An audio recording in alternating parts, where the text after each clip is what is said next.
Member for Banjul North, you have the floor. Thank you very much, Honorable Speaker. Honorable Speaker, to start with, I think as Parliament we are lacking the budget spirit, because looking at the chamber right now is very unfortunate. If you watch other countries during their budget session, especially budget debate, the level of participation by honorable members, you will know that those countries are very serious. But it is very unfortunate that this is what we are currently faced with. But notwithstanding, we are on record, and it's important to also highlight some of the things that we really observe according to the budget that was laid and also the report that was laid by FPAC.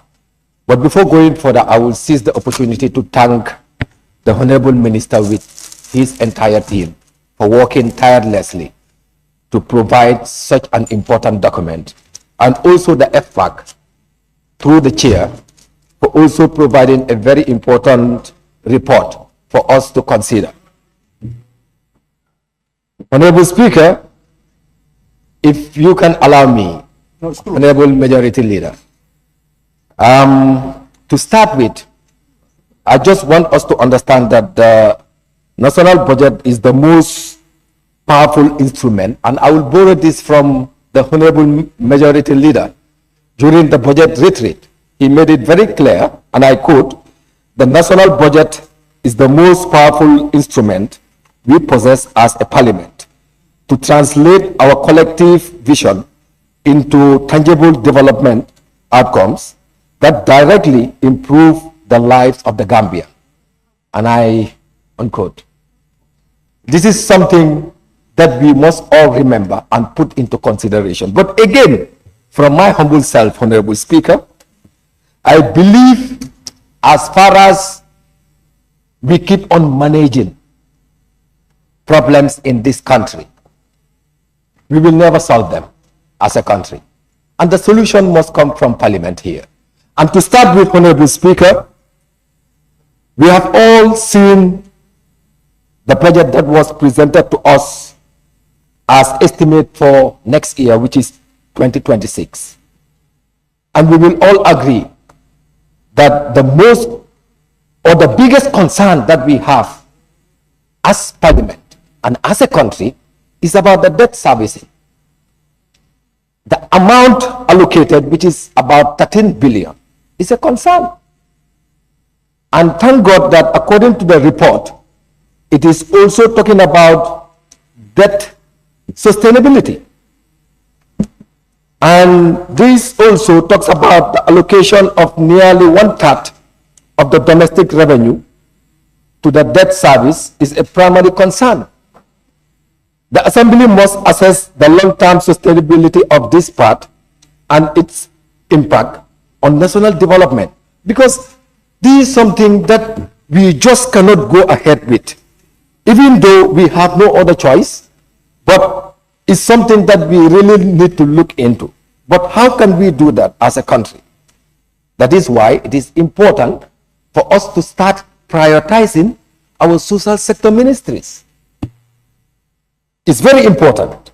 And why I am saying this, today I will share with you, for example, the budget overview, which I also mentioned last year. Looking at the budget overview, the amount that the government is contributing, which is the GLF, for last year was just 71%. Meaning the 29% was based on what? Grants or loans. But looking at that also, whether we were able to achieve that, especially when it comes to the grant component of it, meaning if we cannot get the grant, we must go for the loans. And a serious concern, Honorable Speaker, during our budget bilaterals or even engagement with some of the ministries that we are part of those committees, that approval will be done by Parliament, we appropriate the funds, we agree, and it will be passed as we normally do for the past years.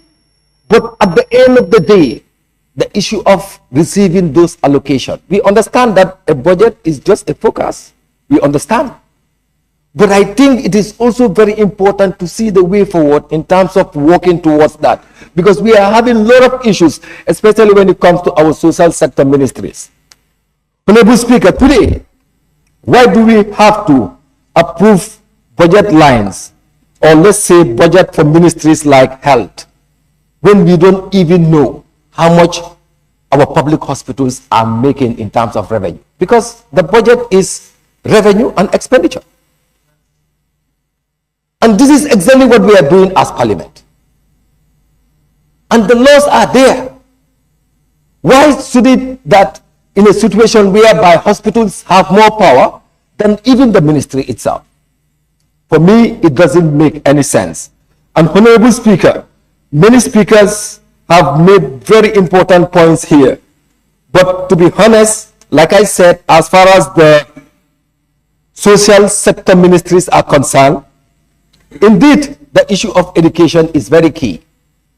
And we have all seen, for example, the member of Kansala made something very clear here, that looking at the allocation when it comes to the funding, when it comes to areas for higher education, is a concern.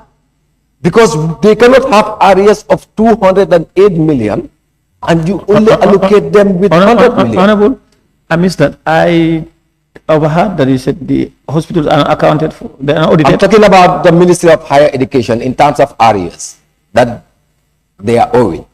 You said hospitals are not audited. No, I've already passed the issue of hospitals. It's very important when deciding you I'm saying, attentively listening to us. No, you said accounts of the... What I said about the hospital, if you want to bring me back, make sure that you give me an extra 2 minutes. I said it is unacceptable when our public hospitals are generating revenue and even the ministry itself don't know how much these hospitals are making. So why should we allocate funds to them? So this is what I said, but notwithstanding at 2 minutes. So, Honorable Speaker, going further, I already started with the issue of education. Education is very important. And we cannot move this country, to be honest, without having people that are educated. But also understanding the different backgrounds that we are from. And currently, as mentioned by Honorable Member for Kansala, it's like in Wolof we say Sulbuki and Sulibuki. Is that the kind of country that we want? Whereby we put in money and also take it back. For me, it doesn't make sense, and we must come with a proper mechanism to address such a situation. Because we cannot be held accountable at the end of the day when we don't even know how much we are appropriating and why we should appropriate. This is very important. Honorable Speaker, I believe as a key member and someone who is very passionate about our health sector, for me, the entire budget we need to scrap. Why?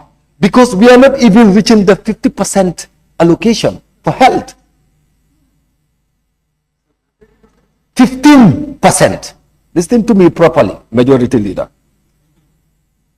This is something very important, and we should even take it back and tell them, look, make sure that the budget allocation meet the requirement of 15%. We are not saying nothing is done according to our health sector in this country. But I think it is very important to fulfill some of the documents that we ratify as a country, some of the documents that we sign. Because we cannot commit ourselves to sign on documents when we cannot even domesticate those signings or those documents. To me, it doesn't make sense, and we really need to work on those things. Honorable Speaker, I cannot conclude without talking about issues surrounding young people. Other members mentioned it here. We all and always claim that young people are the current and the future leaders of this country. They are the cream of the society. They are the citadels of the nation. Gambia is youthfully populated. And today, as we are speaking, under the Ministry of Youth and Sports, is on the budget. Especially when it comes to sporting facilities in this country. Let me inform you, Honorable Speaker, as we are speaking, do you know that the Gambian Professional League didn't start because of lack of facilities in this country? Even as a city, construction is going on right now. The only KG5 that we have We cannot even organize a Northern tournament this year, which is very unfortunate as a country. And this is something that we need to look at.